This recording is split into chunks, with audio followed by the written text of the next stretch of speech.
The X Zone Radio Show with Rob McConnell is largely an opinion talk show. All opinions, comments, or statements of fact expressed by Rob McConnell's guests are strictly their own and are not to be construed as those of the X Zone Radio Show or endorsed in any manner by Rob McConnell, rel-mar McConnell Media Company, the X Zone Broadcast Network, its affiliated networks, stations, employees, or advertisers.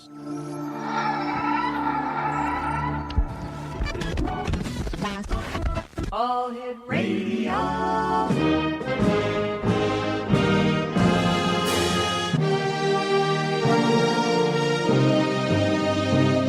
Welcome to the X Zone, a place where fact is fiction and fiction is reality. Now, here's your host, Rob McConnell.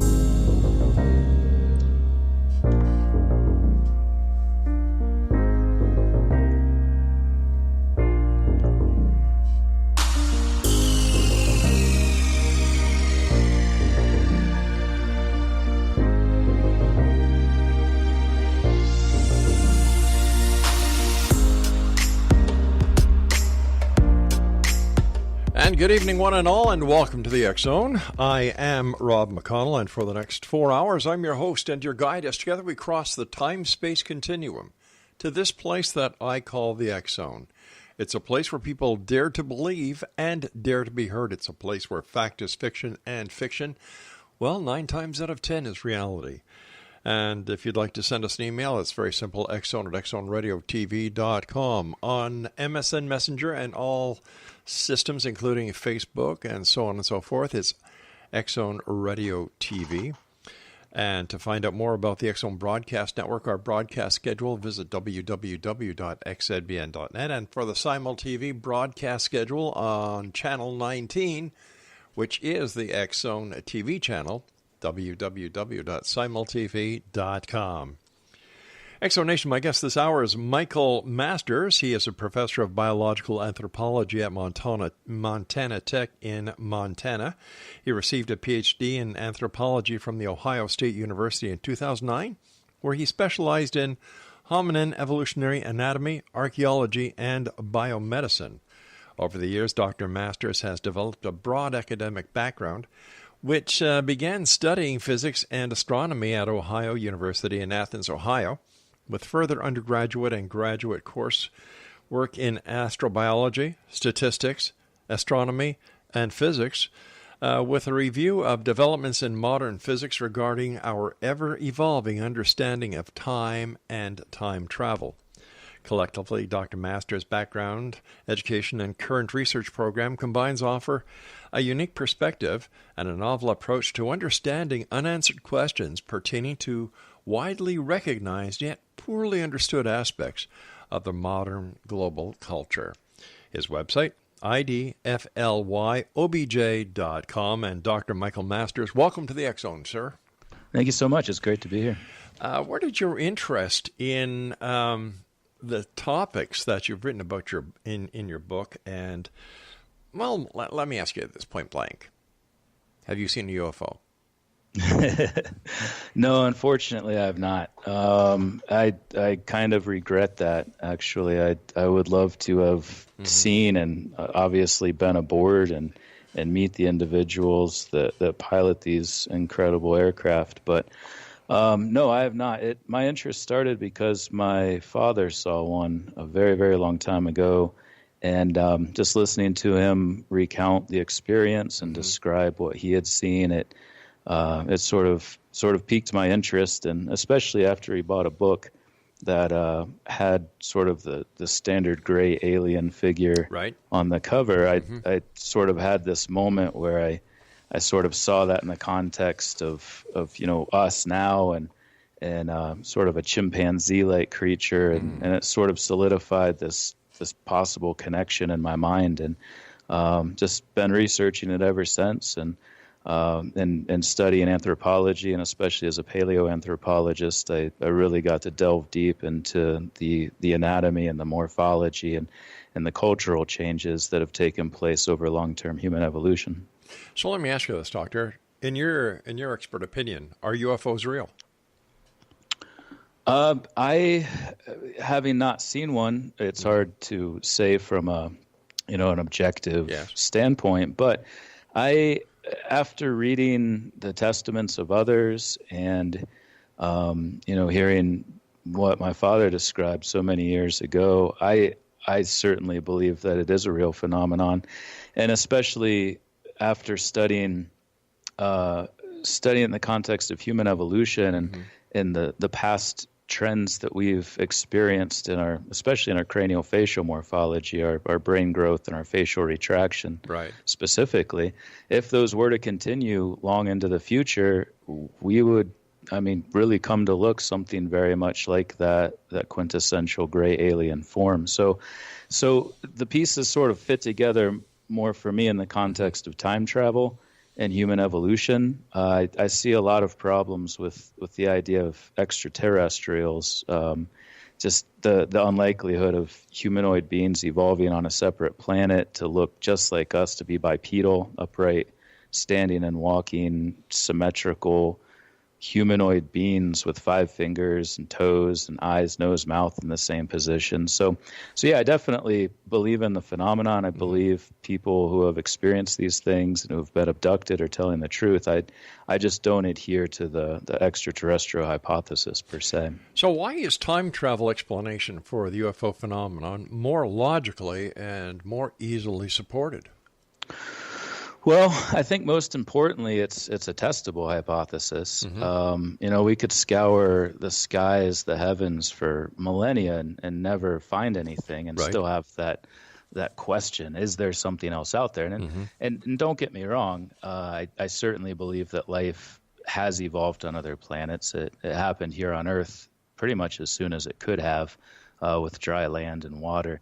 So I definitely believe that there's life on other planets. I just don't think, and the evidence doesn't really support, that it would ever evolve to look like us, or that we would be able to traverse such vast swaths of space, deal with the time that goes with that. Not just the time it takes for us to do that, but there's also a time dilation effect that Einstein pointed out in the early 1900s with special relativity. Just traveling at high speed means that time passes more quickly. For those that stayed behind that aren't traveling at high speed, they would see time go by very, very quickly, and by the time you got home, millennia would have passed. And then, in addition to the evolutionary aspects, the distance, there's also that question of how we would find each other. There's so much space, there's so many planets, they're so far away. Even sending radio signals out into space. Yeah. The closest star, Alpha Centauri, 4.2 light years away, that signal will reach it in 4.2 years, but most stars with planets are far beyond that. And if there was a life form there, it would also happen to be at just the exact stage of technological evolution, assuming that it would happen the same way, that they developed radio technology, that they would receive it, that they would then respond, and it would take hundreds, possibly thousands of years to get back to us. So my work is mostly, the book doesn't just trash the extraterrestrial hypothesis, but it puts it in the context of the real logistical difficulties of finding and communicating with any extraterrestrial being, and obviously the human evolution, the uniqueness of our evolution here on this planet, and the unlikelihood that it would happen again is a big part of the book. But then, to answer your question more directly, the time travel model is able to explain many of the nuances of this phenomenon better. Let me ask you this, Doctor. Yeah. If in your opinion the ETs are not going to have stand upright, 5 fingers, 10 toes, and so on and so forth, how is it then possible that they may in fact have the technology to come to Earth? Is it not possible that they may not have the ability to build a craft, to travel space? And isn't it also possible that the people at SETI may be sending a signal that is totally ununderstandable or unreceivable by another planet or another species? Absolutely. Yeah, that's certainly a possibility. if there was something out there and they evolved high intelligence, and again, I don't disagree with that. I don't disagree that there's life on other planets or there's even intelligent life on other planets. But if they did evolve that intelligence, they should be able to also develop craft that can traverse space. I mean, we're in the early stages of that ourselves. Right. The fact that we've done it indicates that another intelligent life form could also do it. The issue for me comes down to them and their evolution evolving to look like something different. And Gotcha. and here's the part where it gets a little tricky, because a lot of the book expresses it looks at past hominin trends. It looks at characteristics that we have now that have evolved over the last 6 million years of human evolution and projects them forward. Like I mentioned, the biggest one is our not just expanding brains, but what we call cranioglobularity. Our brains have gotten more bulbous, more balloon-shaped, and our faces have shrunken back. Our eyes have been getting bigger. And those things indicate that these creatures, if we can tie it into the reports of others, and again, that's a more tenuous thing, and that's why I don't base the book on these reports, but it's evidence. It should be taken as evidence. And all right, Doctor, stand by. We've got to take our first break. Exonation. Dr. Michael Masters is our special guest this hour. His website, IDFLY. OBJ, and Dr. Masters and I will be back on the other side of this break as we continue here in the X Zone from our broadcast center and studios in Hamilton, Ontario, Canada. Don't go away.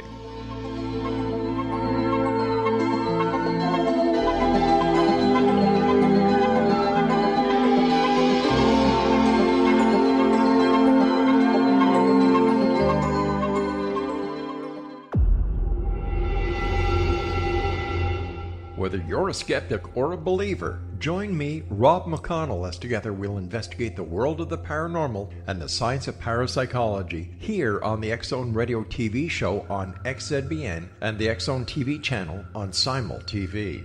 Since 1990, the X Zone Radio TV show has been the place where people dare to believe and dare to be heard.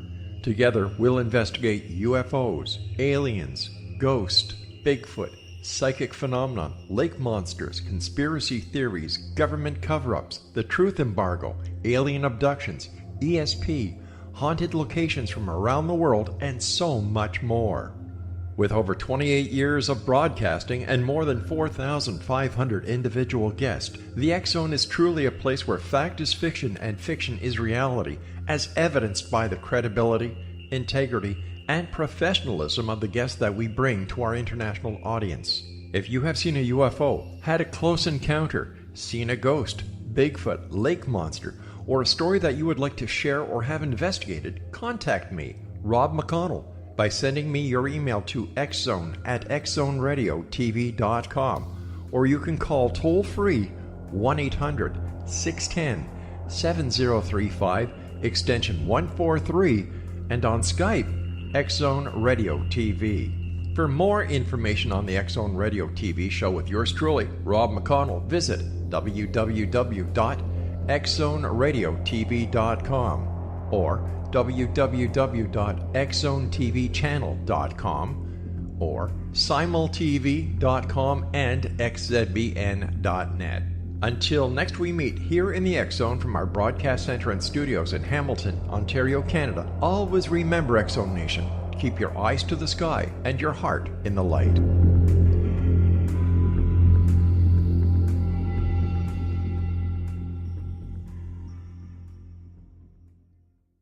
You have heard of the X Zone? Now watch it on Simul TV, plus 500 video games, live TV channels, free video on demand, worldwide, and more. Does this sound like tomorrow's television? Well, it is, but you can have it today, right now. It is Simul TV. Simul TV offers what the others only wish they could provide. 15 exclusive channels like X Zone, sci-fi, and horror. We are worldwide. No other provider offers that. 500 built-in video games. No need to have an extra expensive system. We have them included. Free video on demand. Live streaming events from around the world. Interactive online network, and much more. Tomorrow's TV today. Simul TV. Sound too good to be true? Well, it's not. You can have Simul TV today. Sign up at simultv.com. Do it today.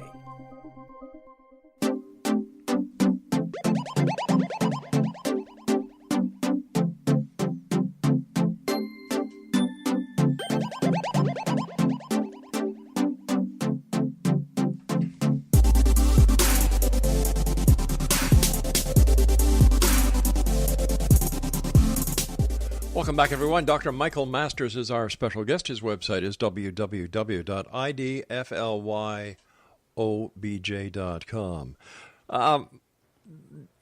Dr. Masters, you can just call me Mike. All right, Mike.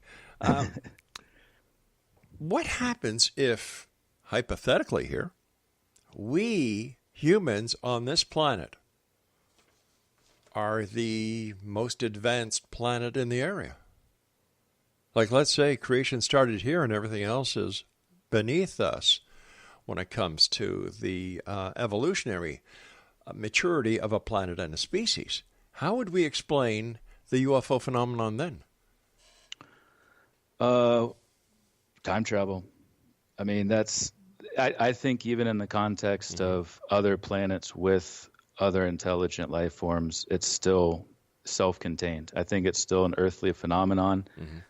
We have a very long history on this planet, 6 million years, and regardless of what's around us, and a lot of people talk about our celestial neighborhood, but it can't be thought of as a neighborhood. These stars are extremely far apart. So even outside of that, if we're all that there is, if this is a real phenomenon, I think that's probably one of the best explanations, that it's us in the future coming back through time, I would say, to study us in the same way that anthropologists now would if we had time travel technology, to learn more about the past, to possibly collect DNA, chromosomes, to help with any sort of bottlenecks of the future, genetic population problems. So yeah, regardless of what's out there, what's not out there, I believe it's a self-contained phenomenon involving time rather than space. Is your theory supported by the hypothesis that the elongated skulls that have been found in Peru as well as in Egypt are actually or maybe proof of a visitation of extraterrestrials? And does the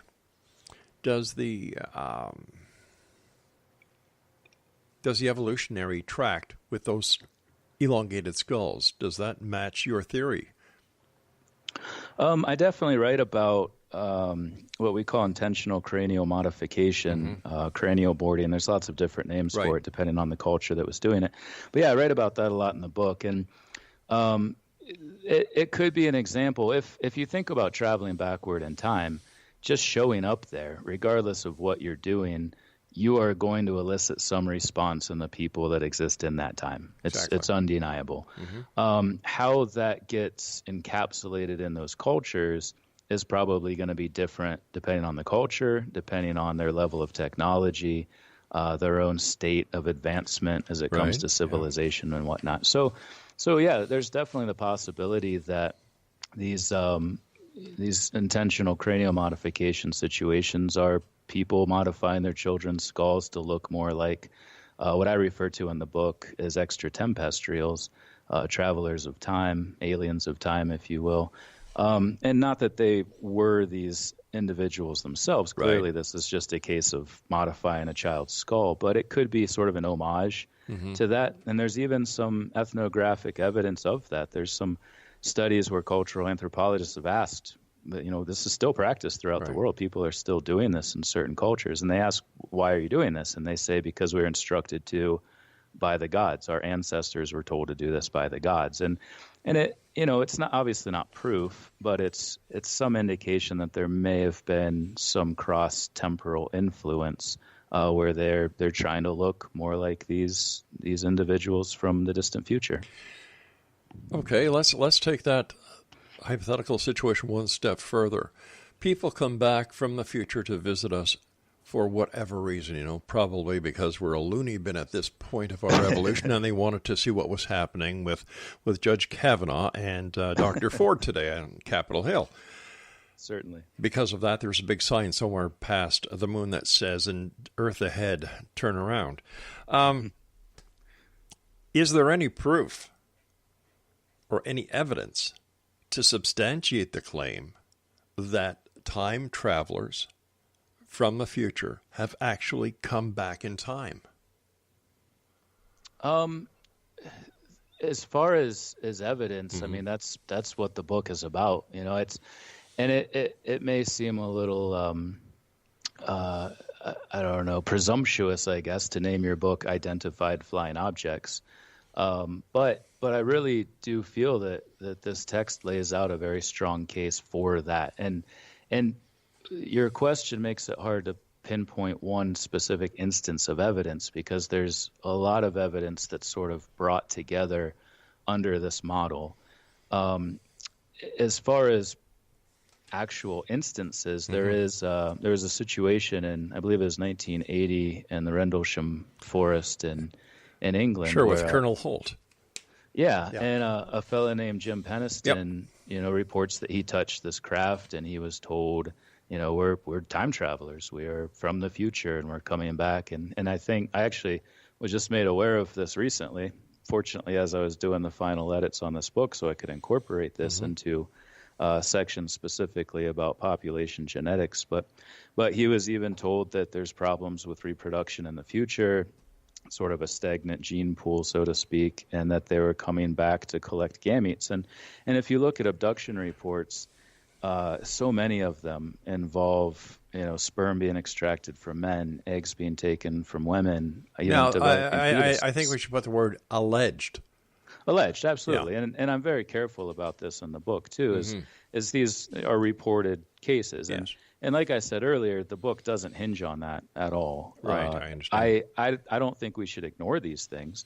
So they're put in the book as circumstantial evidence, but they're not important to the overall argument. It's very much rooted in past trends and the potential for those future trends to continue. So yes, I'm glad you pointed that out.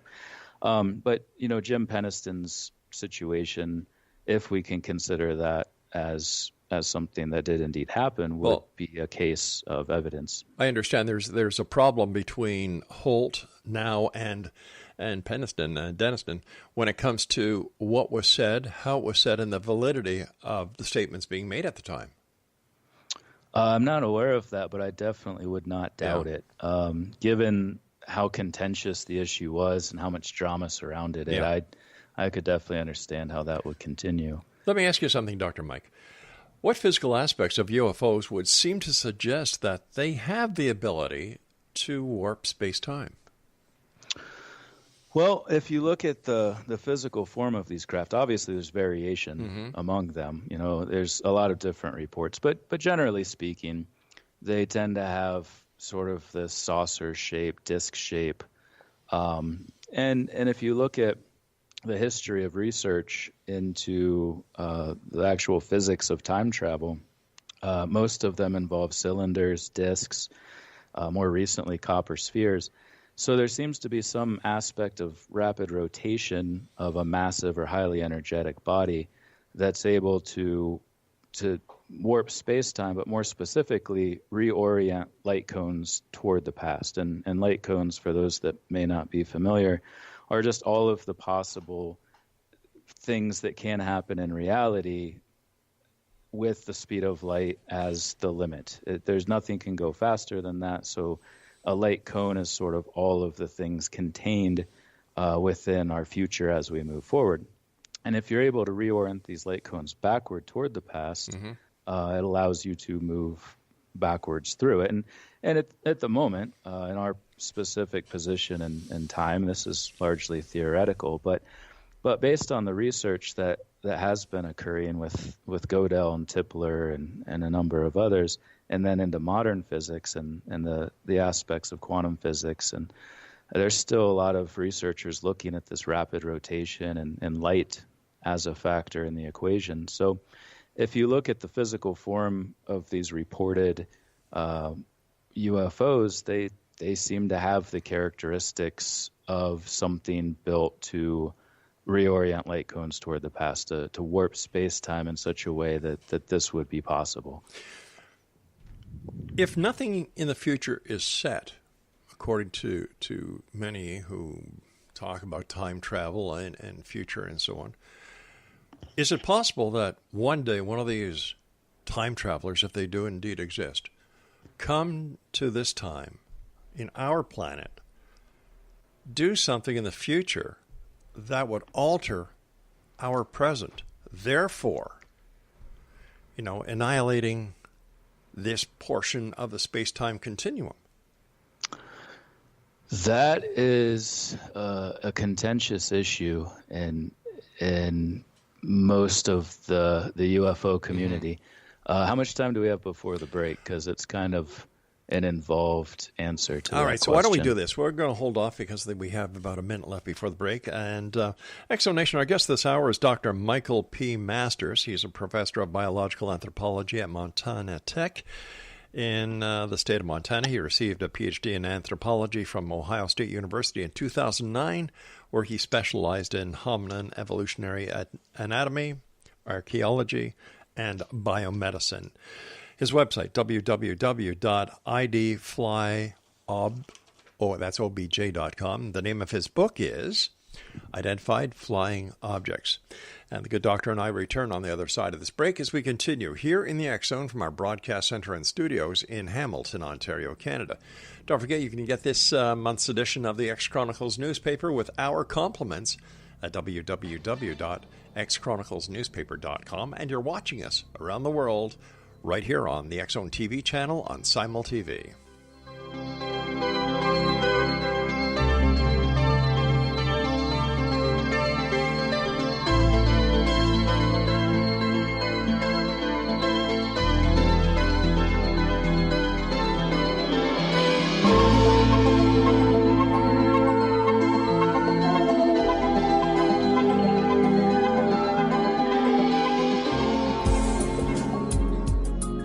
Broadcast studios in Hamilton, Ontario, Canada, to the world and beyond. You're watching the X Zone Broadcast Network, www.xzbn.net.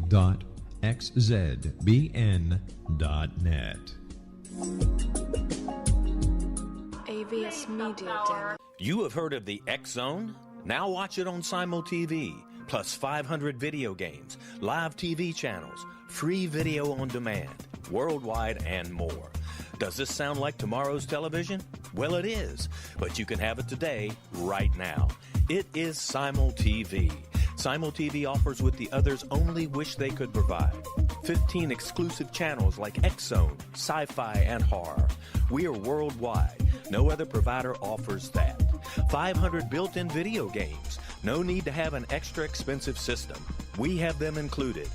Free video on demand. Live streaming events from around the world, interactive online network, and much more.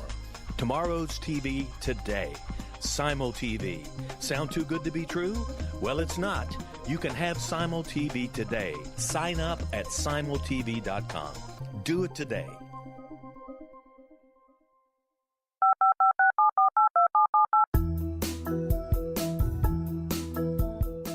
Did you know that when you're on the road with limited data or Wi-Fi, you can still listen to the X Zone radio show with Rob McConnell, The Science of Magic with Gwilda Wiyaka, X-1, Dimension X, Space Patrol, and every minute of the X Zone broadcast network by calling 213-401-0080, courtesy of Audio Now. No smartphone, app, or internet needed. It saves your data plan, and it's free if you have unlimited minutes. Call 213-401-0080 to listen on any phone, anytime, anywhere. Remember 213-401-0080 for the best of the paranormal, parapsychology, and sci-fi radio programming anywhere, 24/7, 365.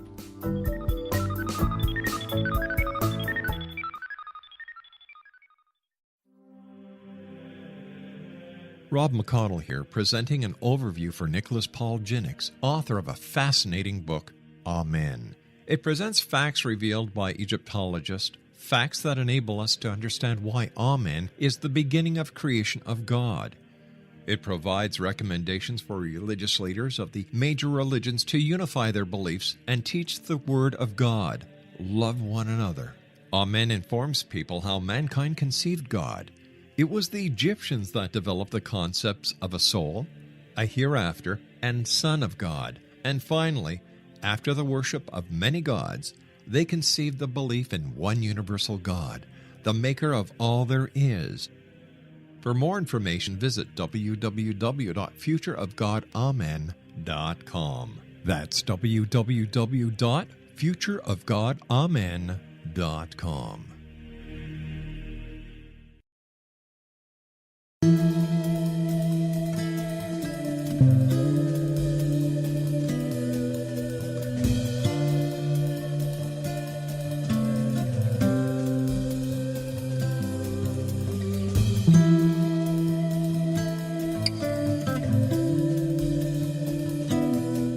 Welcome back. This is the X Zone. You're listening to us around the world on the X Zone Broadcast Network, Talkstar Radio Network, Mutual Broadcast Network, iHeartRadio, and Simul Radio. If you'd like to find out more about our guest this hour, Dr. Michael P. Masters, his website is idflyobj.com. The name of his book is Identified Flying Objects. Now, Mike, when we went to the commercial break with the news, we were just going to get into the possibility of somebody from the future coming to the past and changing the past, going back or taking something from this present time, going into the future and changing the time-space continuum. Yeah, absolutely. It's a really interesting aspect of time travel, and one that definitely gave me brain hemorrhages on many occasions when writing these parts. But the general understanding, the broad consensus among physicists is that you can't actually change any aspect of the past, present, future. It all exists as one holistic entity that they refer to as block time or landscape time. It's this idea that all events that have ever existed, that ever will exist, already are part of this large fourth dimensional continuum. And it's really hard for people to wrap their heads around that. It's a very obscure thought. And we always think, what if I went back and turned left instead of right? Would I still have run into that stop sign and messed up the front of my car? Like, there's this idea. We like to think that we could change things, but the vast amount of evidence in physics suggests that we can't. And the book mostly focuses on the research of a Russian physicist named Igor Novikov and Yakov Zeldovich, one of his collaborators. What they developed is the Novikov self-consistency principle, and it puts all of these events in the context of this continuous fourth-dimensional space-time. And a lot of research in quantum physics has continued to validate a lot of their early research, showing that there aren't consistency paradoxes. There aren't ways in which you could change the past to make a different future. Everything is inherently self-consistent. So as much as you see that in pop culture and Back to the Future with his parents disappearing, he disappears and all of that, the physics doesn't really support that idea, so to speak. But once again, the physics are just as much of a hypothesis as the TV shows are.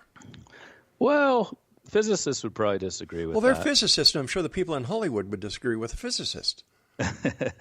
Well, the people in Hollywood are doing it for entertainment. The physicists have a peer review process that they have to go through. I understand that, Doctor, and I'm not taking anything away from the peer review process. But they haven't been able to time travel yet. So right now, it's just a hypothesis. I see what you're saying. Yeah, you're right. Until we have the physical ability to time travel, we won't know for sure. What they do have that the Hollywood producers don't is mathematics. And the mathematics supports this notion of self-consistency. But you're absolutely right. And a big part of the first chapter that deals with time, and it was actually suggested by one of my peer reviewers who has a Ph.D. and who's taught quantum physics and thermodynamics for 20 years. He has suggested making that point unto itself, is that this is what we know now. Right. Knowledge is always evolving. Science is evolving. That's the scientific process. That's a big part of what I'm doing here, is trying to evolve our understanding of science. And what happens? You're absolutely right. We have to be cautious, but we can still have valid scientific hypotheses that stand up to mathematical tests and the rigors of the scientific process itself. But what happens if in the future the mathematics that we believe to be correct today are proven to be wrong? Isn't there going to be a domino effect? In what capacity? Well, for example, we think we know everything right now. We don't. I don't think anybody would claim they know everything right now. Well, I'm not talking about anybody, but, the world in general is very naive. We take certain things for granted. My gosh, Doc, they're still teaching kids in school that Columbus discovered the Americas, which is all true. wrong. Yeah. So how do we know that the mathematics that scientists, physicists, quantum physicists base their calculations on is right? It may be right for today, but it may be proven wrong tomorrow. Absolutely. And like you said earlier, what are the unintended consequences of that? Right. What sort of domino effect could be put in place by us making a mistake, by us having this conceptualization of something that isn't accurate, and maybe somebody gets killed, like with early space flight, or trying to break the sound barrier. People died trying to do these things that we thought we had a good grasp on, and it turns out we didn't. The issue of time travel specifically, I do dedicate a good part of that chapter to that question. How, especially with time travel to the past, how do you make predictions about what will happen to this thing? We naturally wouldn't send people back first. We would try to send something to the past that we could program to come back to be able to study it. But if you send something to the past and it doesn't come back, all of that data is lost. You have no way of knowing what happened to it because it's just floating through time somewhere. So there are a lot of really difficult challenges associated with sending something through time without the ability to measure those effects. But yes, based on our current understanding, even if you did something that did influence the past, take the Roswell incident as an example. If that was time travelers from the future who accidentally crashed in 1947 outside of Roswell, New Mexico, there's no way that didn't have an impact on events that followed that event in 1947. The U.S. military's ability to gain this machine, this technology. So you're talking about reverse engineering? Yeah, reverse engineering something that didn't exist before is an effect of a future technology being superimposed on the past. But as far as I understand, talking to many guests over the years, nothing could have been developed or reversed engineered from an alleged crash in Roswell that was not already in the works at the time of the crash or alleged crash.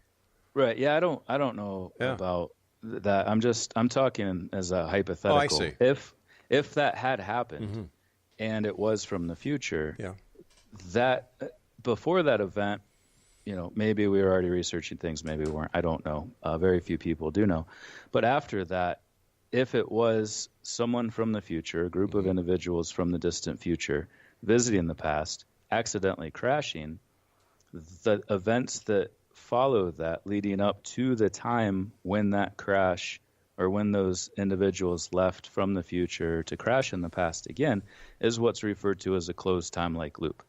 That those events in the past and the future are self-consistent, and they were always part of the same continuum. They're always a part of block time. They exist as two separate moments, one in the past, one in the future, but they're intricately linked through time. So regardless of what happened at Roswell or whether anything was learned from it, when you deal with time travel and something from the future influencing the past, that was always going to happen. It was always going to influence that moment and then things that came after it. And the cranial modification very well could be an example of that as well. Once again, we're surmising that time travel is real. Yeah, I mean, we're not able to do it right now. But does that mean that it can be done or it will be done in the future? Well, I would argue that what we see now and what we have seen throughout history and prehistory in the form of UFOs and alien beings is evidence that it will eventually be a reality. Just because we don't do it now, if we are able to do it in the future and they are visiting us in the past, this is exactly what we'd expect to see. Then how come there's no physical evidence to support this hypothesis? What do you mean by physical evidence? There's no crashed UFOs. There's no specimen of an extraterrestrial. You know, it is ufology is the thing of science fiction. There's a lot of hype, but absolutely no proof. Absolutely. No, I completely agree with that. And like I said earlier, that's why the book doesn't hinge on that. It makes it very clear early on that this isn't a straw man fallacy situation. Right. It's not saying that we have this extraterrestrial phenomenon, let's beat that up and replace it with an extraterrestrial explanation. What it does is it takes the reports, the alleged encounters of people, the close encounters. It takes events that people do strongly adhere to and espouse with great veracity that this happened to me, and it takes those things and tries to offer a better explanation for them. But it certainly doesn't hinge on that. And I think the extraterrestrial phenomenon hinges on there being alien life out there on another planet. And this doesn't. It takes a very broad-based temporal look at the prehistory of humans, the recent history, and especially the long-term evolutionary changes, and applies them to the UFO phenomenon. Mike, stand by. We've got to take our final break. Exo Nation, Dr. Michael Masters is our guest. www.idflyobj.com. The name of his book is Identified Flying Objects. And Dr. Michael Masters and I will return as we wrap up this hour here in the X Zone from our broadcast center and studios in Hamilton, Ontario, Canada. I'm Rob McConnell. Don't go away.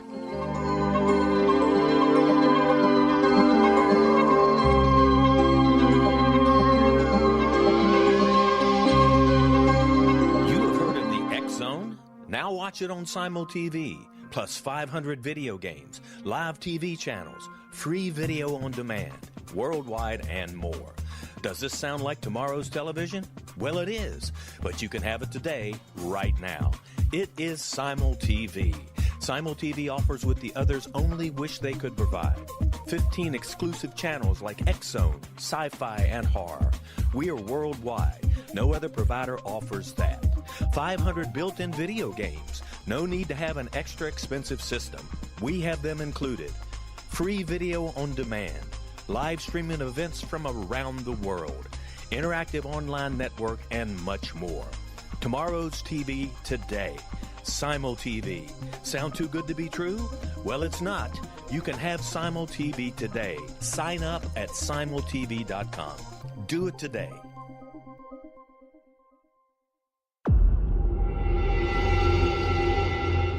Whether you're a skeptic or a believer, join me, Rob McConnell, as together we'll investigate the world of the paranormal and the science of parapsychology here on the X Zone Radio TV show on XZBN and the X Zone TV channel on Simul TV. Since 1990, the X Zone Radio TV show has been the place where people dare to believe and dare to be heard. Together, we'll investigate UFOs, aliens, ghosts, Bigfoot, psychic phenomenon, lake monsters, conspiracy theories, government cover-ups, the truth embargo, alien abductions, ESP, haunted locations from around the world, and so much more. With over 28 years of broadcasting and more than 4,500 individual guests, the X Zone is truly a place where fact is fiction and fiction is reality, as evidenced by the credibility, integrity, and professionalism of the guests that we bring to our international audience. If you have seen a UFO, had a close encounter, seen a ghost, Bigfoot, lake monster, or a story that you would like to share or have investigated, contact me, Rob McConnell, by sending me your email to xzone@xzoneradiotv.com, or you can call toll-free 1-800-610-7035, extension 143, and on Skype, X Zone Radio TV. For more information on the X Zone Radio TV show with yours truly, Rob McConnell, visit www.xzoneradiotv.com or www.xzonetvchannel.com or simultv.com and xzbn.net. Until next we meet here in the X Zone from our broadcast center and studios in Hamilton, Ontario, Canada, always remember, X Zone Nation, keep your eyes to the sky and your heart in the light.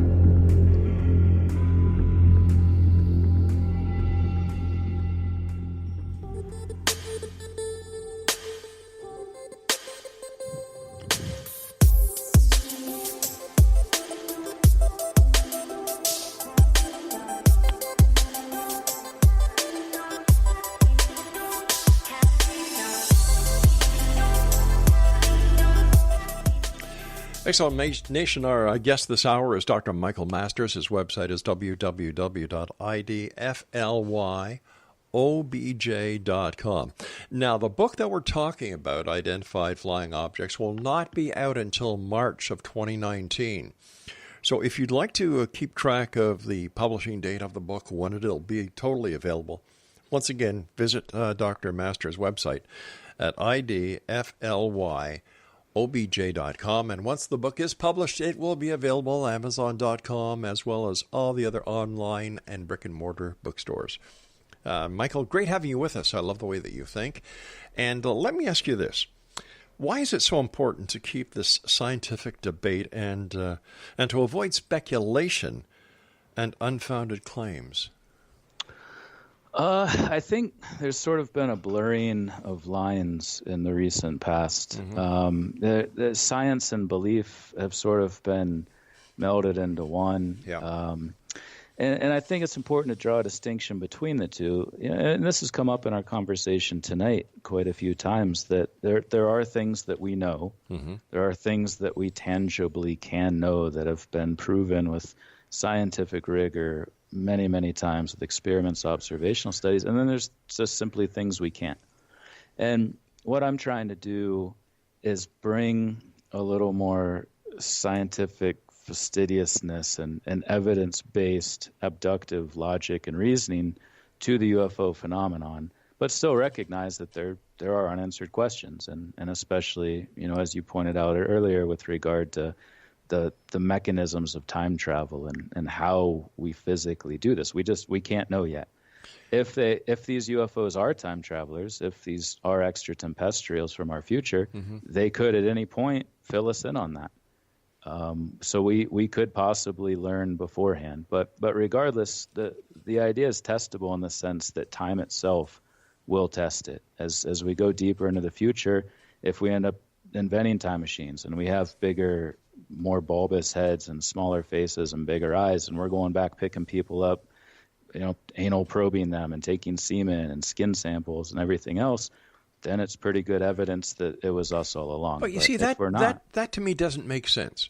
That to me does not make sense, because if they are us in the future, why would they need to probe us? Why would they need to take semen? Why would they need to take eggs? If they're that advanced, why could they not, first of all, go into their databases, recreate what they're looking for, and then use it?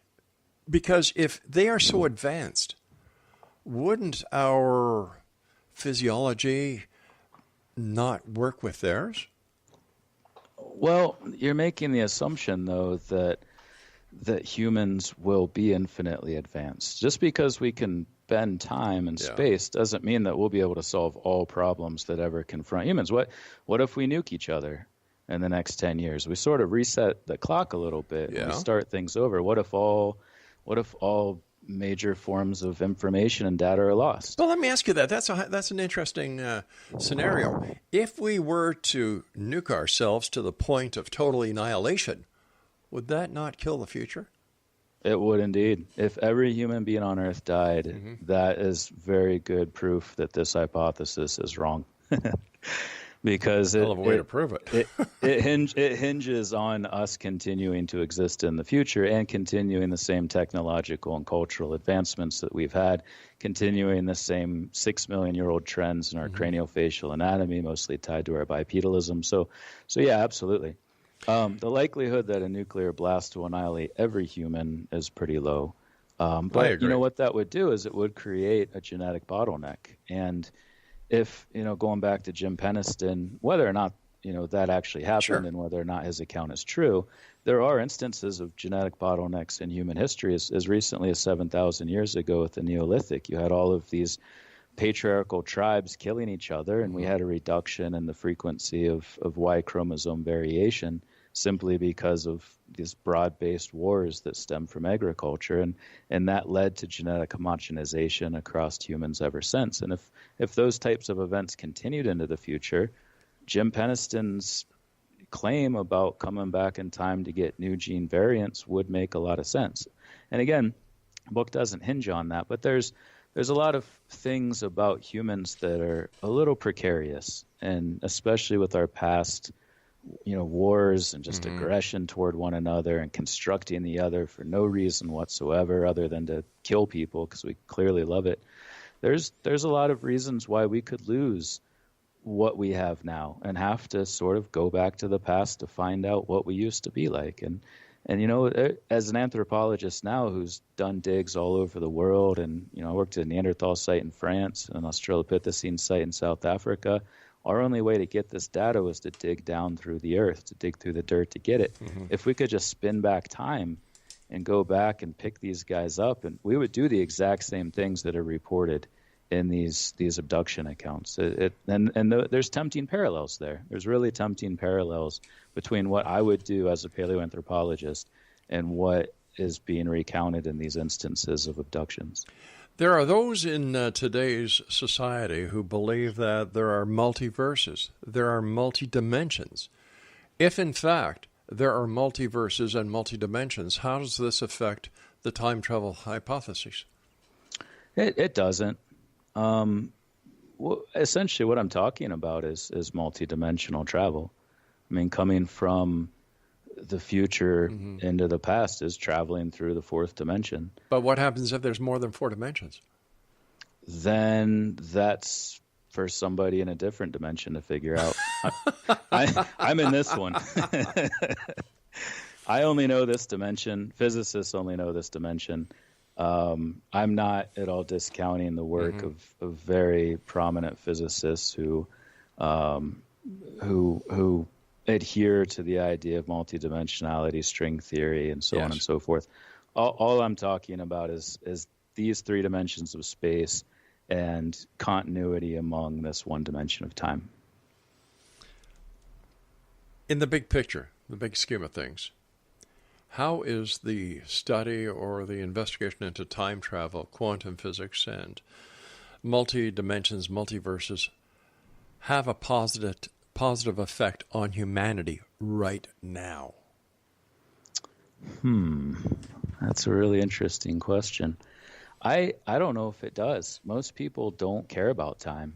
Most people don't think about time in any sort of macrocosmic way. We all experience it.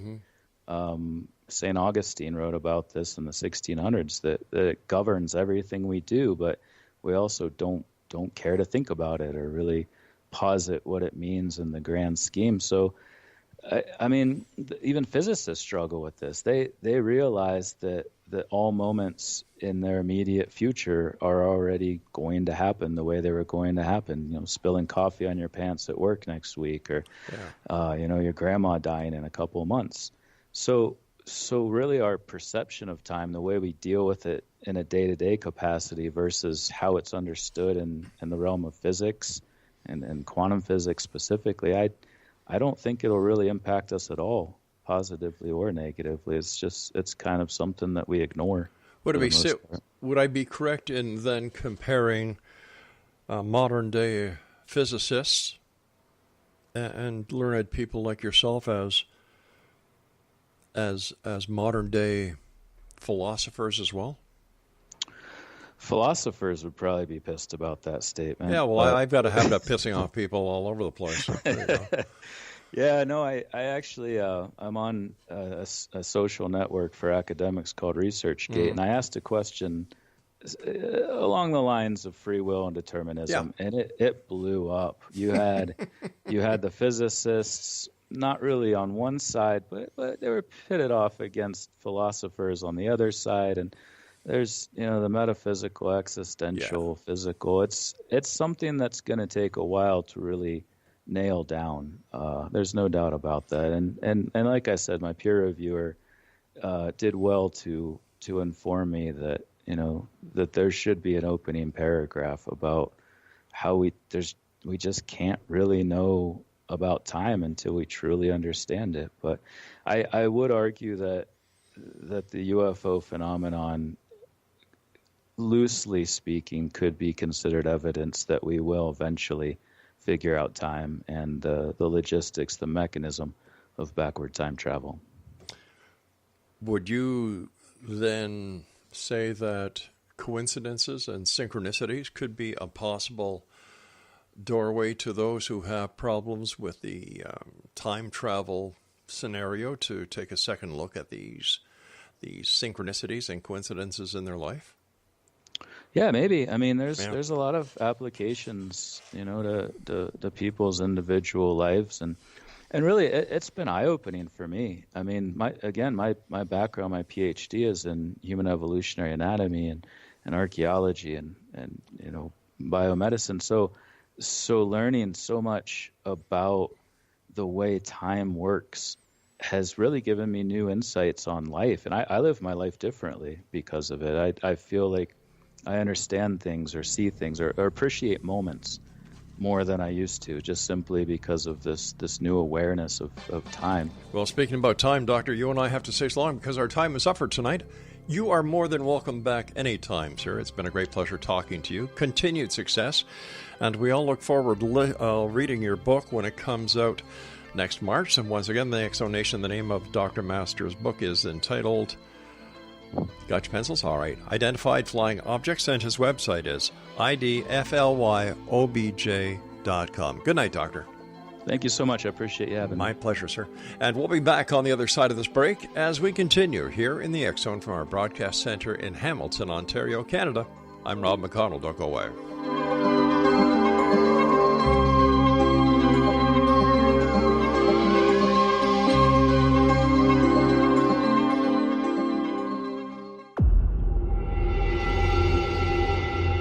Whether you're a skeptic or a believer, join me, Rob McConnell, as together we'll investigate the world of the paranormal and the science of parapsychology here on the X Zone Radio TV show on XZBN and the X Zone TV channel on Simul TV. Since 1990, the X Zone Radio TV show has been the place where people dare to believe and dare to be heard. Together, we'll investigate UFOs, aliens, ghosts, Bigfoot, psychic phenomenon, lake monsters, conspiracy theories, government cover-ups, the truth embargo, alien abductions, ESP, haunted locations from around the world, and so much more. With over 28 years of broadcasting and more than 4,500 individual guests, the X Zone is truly a place where fact is fiction and fiction is reality, as evidenced by the credibility, integrity, and professionalism of the guests that we bring to our international audience.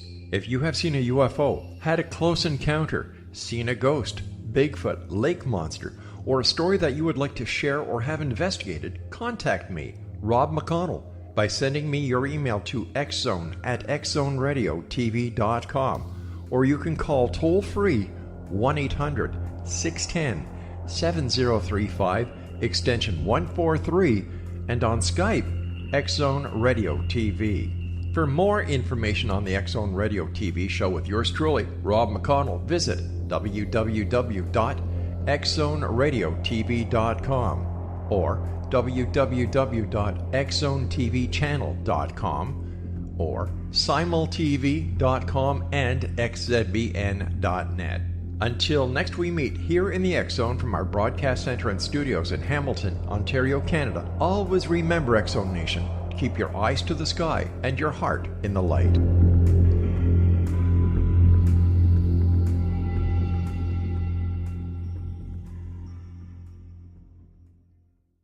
You have heard of the X Zone? Now watch it on Simul TV, plus 500 video games, live TV channels, free video on demand, worldwide, and more.